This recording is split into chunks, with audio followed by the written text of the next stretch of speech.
Psikologi orang yang suka pamer kekayaannya. Sebenarnya, dorongan untuk pamer itu alamiah, manusiawi. Tapi kita harus mengerti ini. Waktu kita pamer kekayaan kita, berarti seolah-olah kita belum cukup menikmati, mensyukuri, kita belum cukup bahagia dalam memilikinya. Pada tahapan sudah memiliki, itu belum mampu, belum cukup membuat kita bahagia. Harus dipamerin, diliatin ke orang, atau ketika diposting di sosial media, banyak yang likes atau kasih love ke foto tersebut. Baru tanda petik menjadi bahagia. Berarti belum cukup bahagia ketika memiliki. Nah, ini juga terbesit di dalamnya bahwa kaya memang belum tentu bahagia.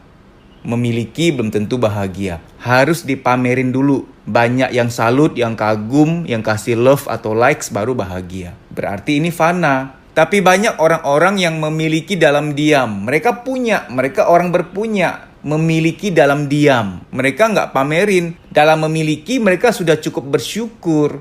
Ketika mereka mau pamerin, mereka nggak enak hati, mereka malu. Kalau gua pamer, gua sombong dong. Gua dulu punya apa sih? Dia ada rasa malu. Orang yang doyan pamer dan suka merendahkan orang lain, itu bukan orang jahat kok. Dia hanya orang yang kurang bahagia, sehingga perlu merasa bahwa dia lebih tinggi dari orang lain, baru dia merasa bahagia. Itu bahagia yang palsu. Nggak bener tuh standar bahagia kayak gitu tuh. Saya nggak ngejudge kamu yang suka pamer kekayaan, tidak. Silahkan, itu haknya kamu kok. Barang-barangnya kamu, harta-hartanya kamu. Mungkin kamu berkata, ini tujuannya untuk memotivasi orang lain, Mas. Oke, mantap kalau tujuannya begitu. Tapi juga harus mengerti, nggak semua orang siap melihat itu. Mungkin ada orang yang akan merasa, ya ampun, gua udah banting tulang, jadi tukang mani-pedi harimau di taman safari, sekian tahun, deodoran aja masih kredit. Kapan bisa punya bulldozer kayak dia ya? Kapan bisa makan pecel arwana kayak dia ya?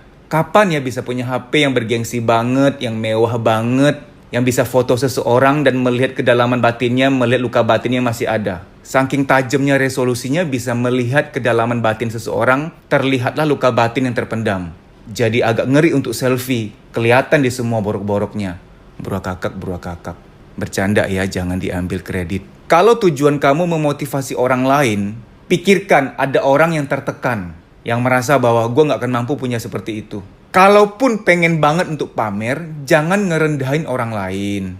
Banyak orang-orang yang bekerjanya luar biasa. Sen demi sen, perak demi perak dia kumpulkan, pejuang receh. Mereka itu pejuang yang luar biasa. Melihat postingan kamu, pasti ada rasa sedih. Apalagi kamu kerjanya gampang banget. Cuma ngoceh-ngoceh doang, pura-pura gila. Kaya raya dia habis itu, banyak endorse. Burak-kakak. Kok gue jadi nyinyir ya? Ampuni hamba ya Tuhan. Oke lah boleh pamer, tapi jangan merendahkan orang lain, oke? Tolong.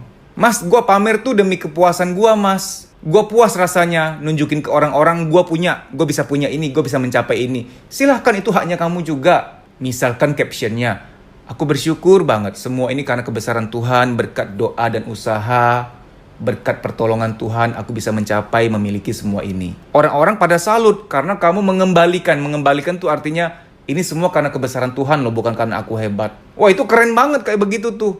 Tanda petik kamu bisa pamer, sekaligus bersyukur, sekaligus menginspirasi orang lain bahwa semua karena kuasa Tuhan. Nah, itu keren banget kayak begitu tuh. Saya ingin netral, tidak mau terlalu ke kiri atau ke kanan. Pamer itu boleh, selama caranya benar. Di dalamnya ada niatan untuk bersyukur, untuk menginspirasi orang lain, tanpa merendahkan orang lain, tanpa bikin orang lain berkecil hati. Bahwa dia merasa, gue kerja berapa tahun pun kayaknya gak bisa mencapai itu deh. Mungkin kamu berkata bahwa itu kan urusan mereka, Mas. Siapa suruh mereka punya mental kayak begitu? Ingat ya, kita sebagai manusia itu punya kewajiban sosial. Harus ada kepedulian. Kalau kamu gak mau peduli pada orang lain, suatu saat kamu akan rasakan orang lain gak peduli sama kamu. Karma is real.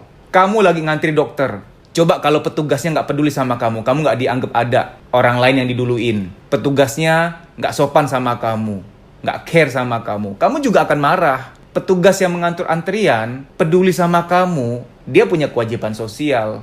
Kenapa kita nggak boleh buang sampah sembarangan? Ya kita punya tanggung jawab sosial. Habis kita pakai, tempat ini kan akan dipakai orang lain biar bersih gitu. Jangan berkata, itu urusan mereka mas, untuk sedih, untuk iri, untuk dengki. Ini haknya gua dong. Betul, itu haknya kamu. Kalau begitu berarti kamu mengatakan bahwa aku nggak mau punya tanggung jawab sosial. Ya sudah kalau begitu, apa boleh buat? Genderuwo pun menangis mendengar ini. Supaya kita nggak terlalu terganggu dengan orang yang doyan pamer, suka merendahkan orang lain. Ada titik pandang lain. Mungkin saja loh ya, siapa tahu ya, dia dulu pernah terzolimi, dihina banget, sangat direndahkan. Sehingga dia kayak terluka, sehingga dia seperti punya dendam, ingin membuktikan pada orang yang menghina dia. Mungkin waktu itu yang menghina dia keluarganya atau teman-temannya. Tapi kemudian tanpa sadar dia balas kepada orang-orang lain.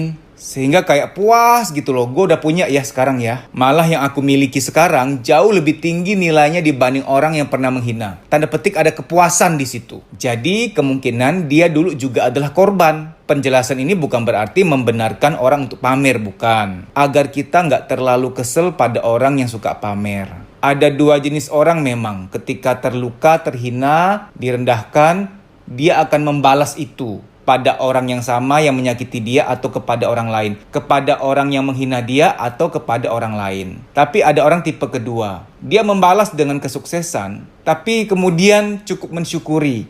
Ketika ada dorongan-dorongan mau pamer, kayak ada rasa malu gitu loh. Gue dulu apa sih memangnya?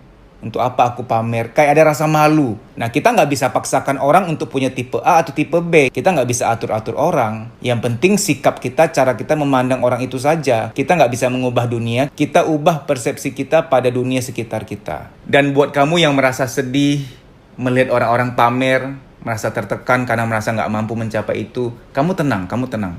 Kenapa harus tenang? Orang-orang yang doyan pamer, mereka itu tunggu pamer baru bahagia. Dalam memilikinya aja belum bahagia. Begitu cara berpikirnya. Sementara kamu, sementara kita punya rezeki ala kadarnya ini sudah bersyukur banget, menikmati banget. Sangat menikmati. Kebahagiaan sama sekali tidak diukur dari apa yang kita punya. Saya pernah menerima curhatan dari seorang direktur loh, secara karir luar biasa. Dia punya investasi di mana-mana. Punya 2 apartemen, dia punya rumah bagus, punya mobil bagus. Kurang apa lagi? Tapi dia sharing sama saya, mas aku hampa mas.